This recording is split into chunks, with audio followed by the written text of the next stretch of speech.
Hi new Kakatiya టీవీకి స్వాగతం సుస్వాగతం. నేను మీ సాయిని సుధాకర్. ఈరోజు మంచి రాజకీయ స్టోరీతో మీ ముందుకొచ్చాం. నమస్కారం. ఈరోజు మనం ఒక అత్యంత ఆసక్తికరమైన, మనందరి ఇళ్లల్లో మన జీవితాలతో ముడిపడి ఉన్న ఒక ముఖ్యమైన విషయాన్ని గురించి మాట్లాడుకోబోతున్నాం. అదే భారతదేశపు బంగారు సందిగ్ధత.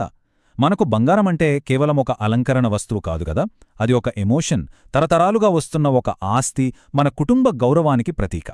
కానీ శతాబ్దాలుగా వస్తున్న ఈ బలమైన సెంటిమెంట్లో ఇప్పుడొక అనుకోని మార్పు రాబోతుందా? ఈ విశ్లేషణలో మనం కొన్ని ఆశ్చర్యకరమైన వాస్తవాలను, దేశవ్యాప్తంగా జరుగుతున్న ఒక కీలకమైన పరిణామాన్ని తెలుసుకోబోతున్నాం. అసలు ఈ చర్చంతా ఎందుకు మొదలైందో తెలుసా?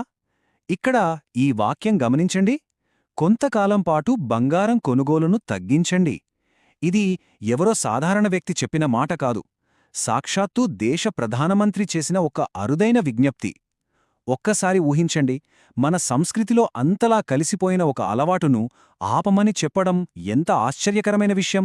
దేశ రాజకీయాల్లో ఈ చిన్న పిలుపు ఇప్పుడు కోట్లాది కుటుంబాల ఆలోచనలను కదిలిస్తోంది. ఇది కేవలం ఒక సాధారణ సలహానా, లేక దీని వెనుక ఇంకేదైనా పెద్ద వ్యూహముందా?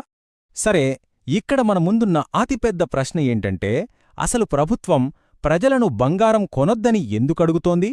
దేశాన్ని నడిపించే నాయకత్వం ప్రజల సెంటిమెంటుకు విరుద్ధంగా ఇలాంటి ఒక ప్రకటన చెయ్యాలంటే ఖచ్చితంగా దాని వెనుక బలమైన ఆర్థిక వాస్తవాలు ఉండి తీరాలి.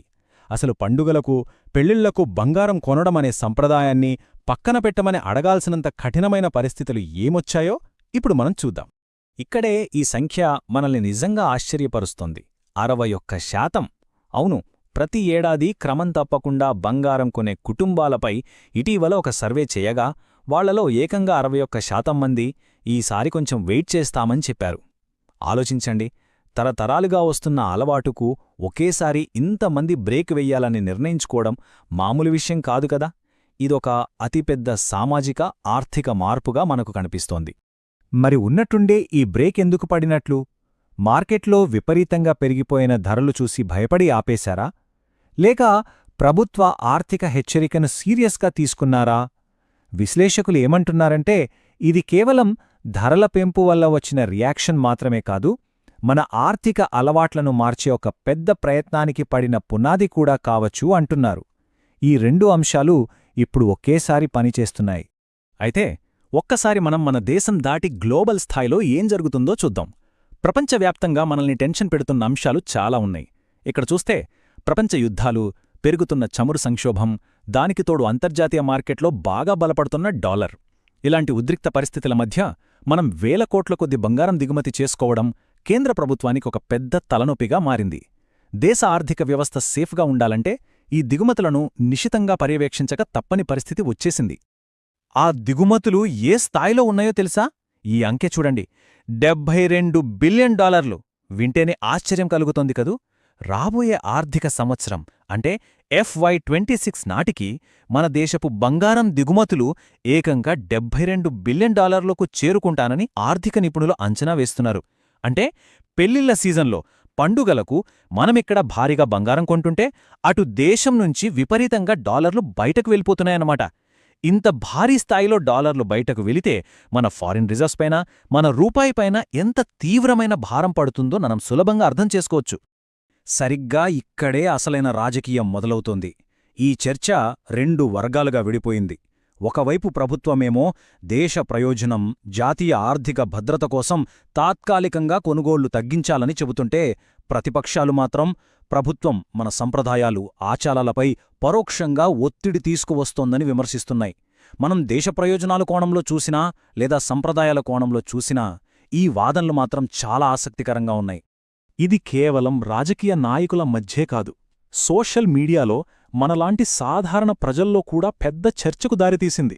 ఒక వర్గమేమో ఇది దేశ ఆర్థిక భద్రత కోసం తీసుకున్న సరైన చర్య అని బలంగా నమ్ముతున్నారు.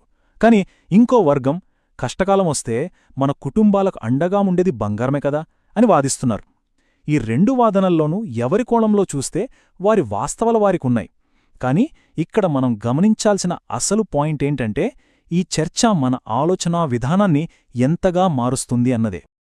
పెట్టుబడుల్లో తరాల మార్పు యువత సంపదను ఎలా పునర్నిర్వచిస్తోంది? ఆర్థిక విషయాల నుంచి కాస్త బయటకొచ్చి మారుతున్న ట్రెండ్స్ని చూద్దాం. ఈ పెరుగుతున్న ధరలు, మార్కెట్ అనిశ్చితి మధ్య మన యువతరం ఆలోచన విధానంలో వస్తున్న అతిపెద్ద మార్పిది. ఇది కేవలం ఒక రోజులో వచ్చిన మార్పు కాదు, ఒక సరికొత్త ఆర్థిక సృష్టికి పడుతున్న బలమైన పునాది.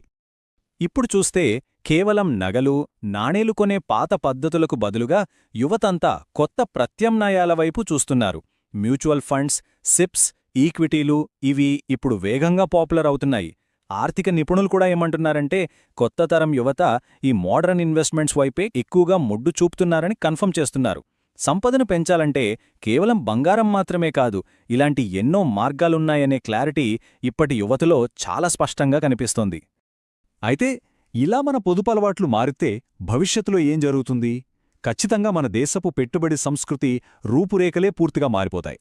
ఒకవేళ భౌతికమైన బంగారం మీద ఆధారపడటం తగ్గితే ఆ డబ్బంతా సిస్టంలోకొచ్చి ఉత్పాదక రంగాల్లోకి పెట్టుబడులుగా మారుతుంది. ఇది మన ఆర్థిక వ్యవస్థలో ఒక చారిత్రక మార్పుని తీసుకురావడమే కాకుండా రాబోయే దశాబ్దాల్లో భారతదేశ ఎకానమీని సమూలంగా మార్చే అవకాశం ఉంది. చివరగా ముగించే ముందు ఒకసారి ఆలోచించండి.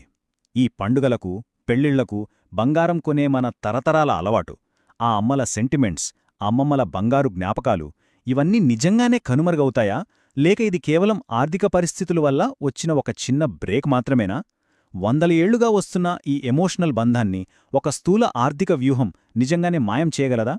దీనికి రాబోయే కాలమే సమాధానం చెప్పాలి.